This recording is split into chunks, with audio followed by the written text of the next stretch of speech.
The royal family is officially silent tonight, but behind palace walls, according to sources close to the situation, there's a storm brewing that King Charles and Prince William never saw coming, because Prince Harry just landed in Australia for his first visit since 2018, and within 48 hours he dropped not one, not two, but four comments that insiders claim could completely undo the fragile peace he only recently built with his father. Here's the thing that makes this story absolutely fascinating. Harry isn't even a working royal anymore. He and Meghan stepped back in 2020, moved to California, signed massive deals, and theoretically they could have just enjoyed a quiet, private trip down under. But instead, according to multiple reports, Harry chose this moment to open up about royal life in ways that, let's be honest, probably made Buckingham Palace press officers spit out their tea. So what exactly did he say, and why are royal experts suggesting this might be the final nail in the reconciliation coffin? Let me walk you through the four comments that allegedly have the palace seeing red.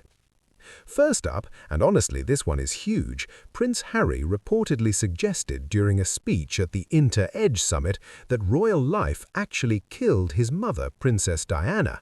Yes, you heard that right.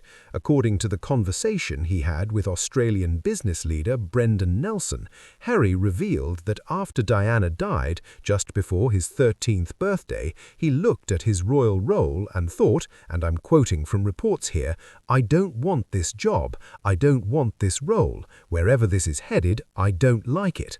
Then he added something that allegedly cut deep.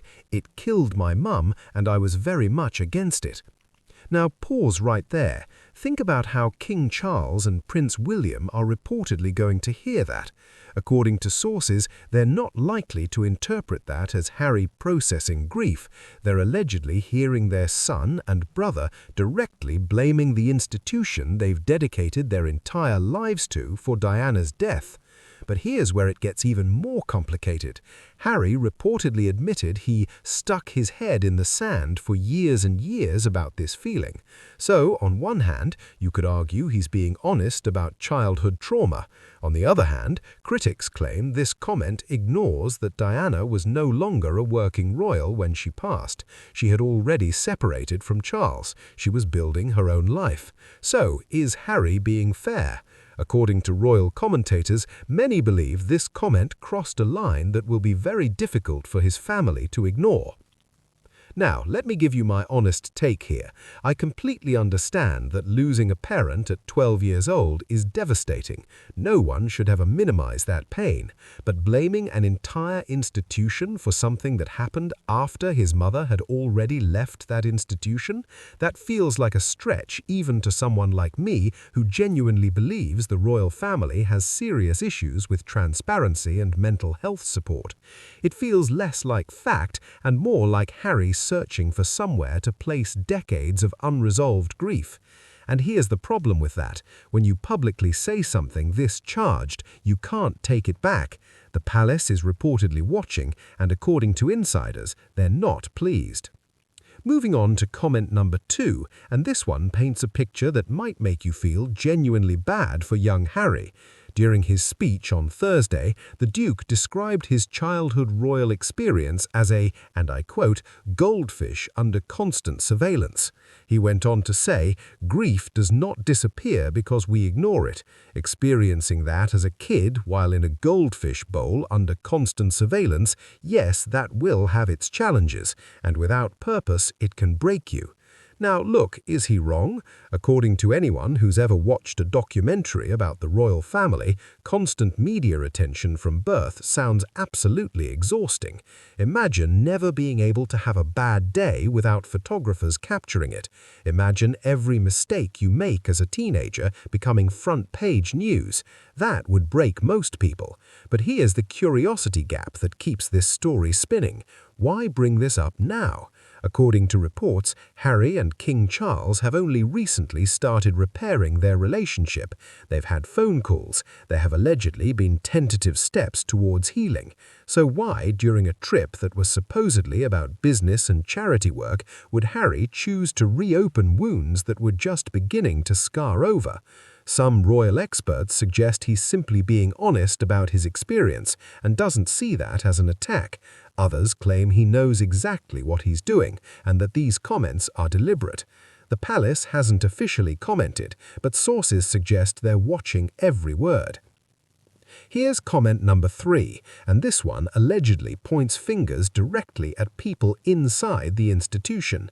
Harry reportedly said there have been many times when he felt betrayed and completely powerless, but here's the specific wording that allegedly have palace staff uncomfortable.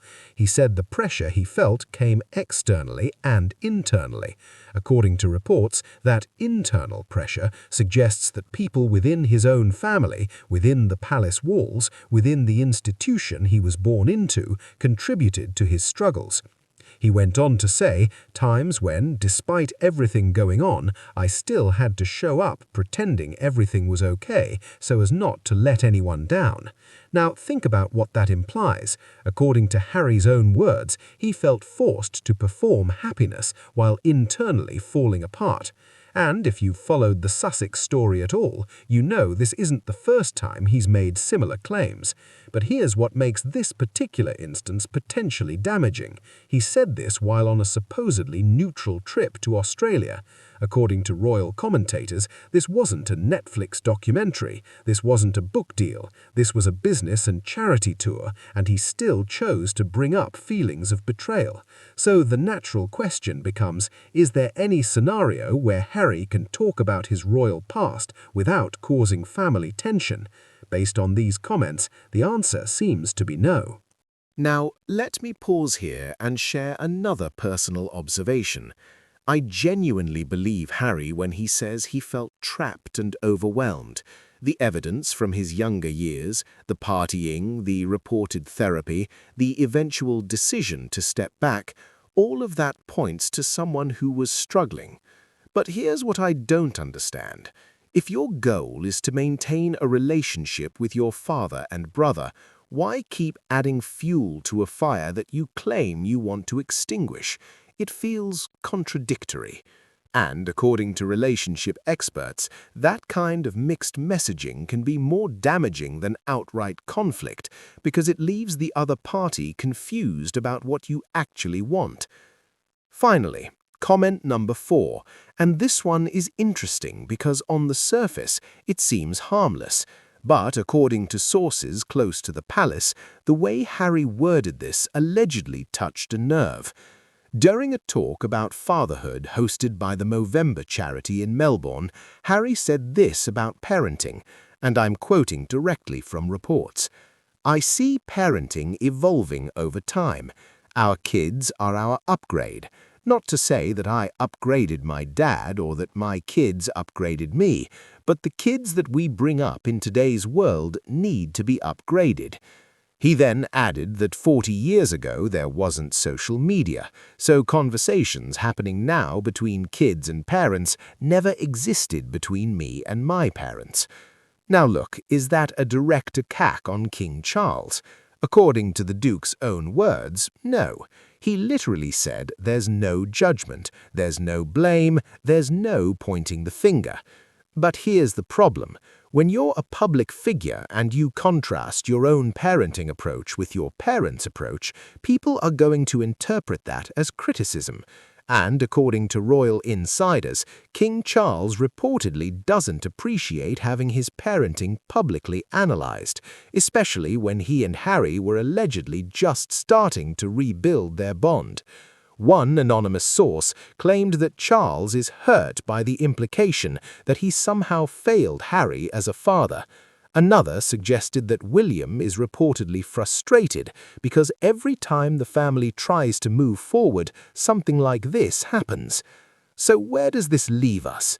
According to multiple reports, the royal family has not officially commented on Harry's Australia remarks.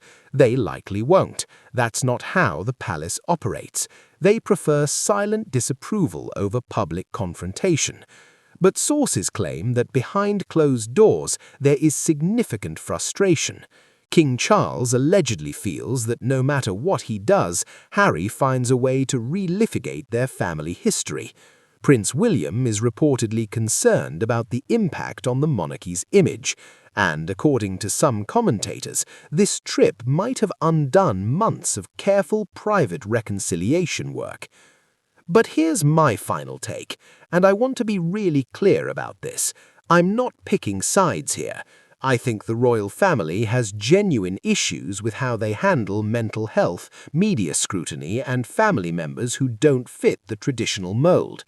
I also think Harry has every right to tell his story and process his grief publicly, if that's what he needs. But I also believe that if you genuinely want to repair a relationship, you probably shouldn't give public speeches suggesting your father's world killed your mother.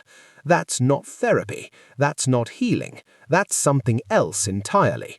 According to relationship counselors I've followed, real reconciliation requires private conversations, mutual respect, and a willingness to see the other person's perspective. Public speeches that generate headlines don't accomplish that. They accomplish the opposite. So what happens next? According to insiders, the ball is in King Charles's court. Does he reach out privately and try to smooth things over again? Does he maintain dignified silence and hope the headlines blow over? Or does someone at the palace finally decide enough is enough? We likely won't know for weeks or even months, but one thing is clear according to every royal commentator I've seen: the tension between Harry and his family isn't going away anytime soon. And every public comment like these four from Australia just adds another layer of complication to an already impossibly complicated family drama. What do you think? Is Harry being honest about real trauma, or is he crossing lines that will permanently damage his family relationships? Drop your thoughts in the comments below. And if you made it this far, hit that like button. Apparently, the algorithm needs that to survive, much like the monarchy apparently needs heirs and spares. I'll see you in the next one.